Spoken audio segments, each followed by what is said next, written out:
All right, we're back. Upon further review, we had to go to the videotape, but it appeared that Jason did get the question right. It was 25. It was actually 30. You went under, and it was 30. So congratulations to you. Theory. Well, no, hey, you know what? We're all about making sure we get this correct, much like the NFL referees. The play in the field has been overturned. Yeah, exactly. You will not be charged with a timeout, and you actually won. So. I squeaked it up. Exactly. Yeah, hey, you know, it was a good one nonetheless. Yep. No, I won't hear the end of it for the next month and a half here.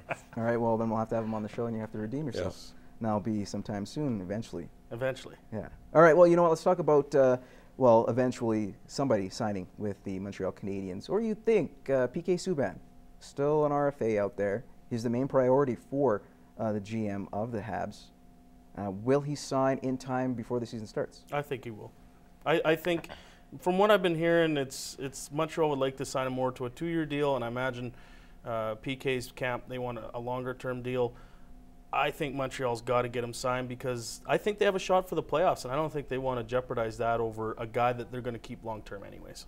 You know what? I think to PK's become the face of that franchise right now, in and away from the rink. So I think more than anything, they need him in the lineup. He's a leader in that room. He's a leader on the ice, and they'll get the deal done. And what happens when you lose Andrei Markov again? Because he's been injury prone. I know he's healthy now, but if he's gone, who do you lean on? Well, and that's who they lean on, and that's what the big thing they talked about is the amount of minutes that he munched, and that's the thing that I think most defensemen don't get credit for is how much time they're out there. You know, everybody looks at the points or the plus minus or their hits, but sometimes just having a guy out there 25 minutes a game that is as a positive player, that's huge. Everyone reported to camp. Except for Scott Gomez, he was told to stay home. Several $1 million, well, the reason why to. Was this a smart move to keep him away? Because you know what? I'd rather him not get injured and go on. Is that safe to say? Yeah, I guess it's. I guess it's a. I understand why it is. It's too bad. You even see when they interviewed the players where some of them were pretty disappointed. Scott had been pretty big in their dressing room for them and helped them along in their young careers, but. You know, that's just the nature of the business in that one. It's a business decision, and that's what they're doing with Wade or Redden right now, too. So they're going to be sitting there not playing and be free to sign anywhere in the fall. World Juniors, Canada, a bit of a disappointment. Is that safe to say, or is that just the tip of it? Was this a colossal failure? I don't know what you want to call it. Well, colossal is a big word, but yeah, it was definitely a disappointment. I mean, I think they'd went 14 straight years with a medal.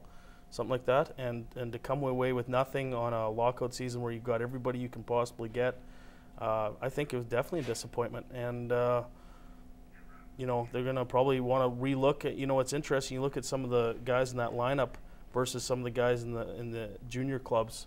I mean, there were some big names that were cut. You know, always big names cut, and you know what? And the thing is, when the head coach for that World Juniors is named, it's always interesting. You from the Ontario League. How many Ontario players are on that team? If he's a Western coach, you got a whole bunch of Western players on that team. You know, you're almost to a point where maybe Hockey Canada should look at having a full-time head coach on that World Junior team who's not a junior coach. Just hired by Hockey Canada, he picks his team. So there's no bias at all. Well, you look at Murphy, and I think he cost him that play to lose that bronze medal, in my opinion, kind of letting the guy go around him. All right, guys, we're going to take another quick commercial break, but we'll be back with more Gloves Are Off.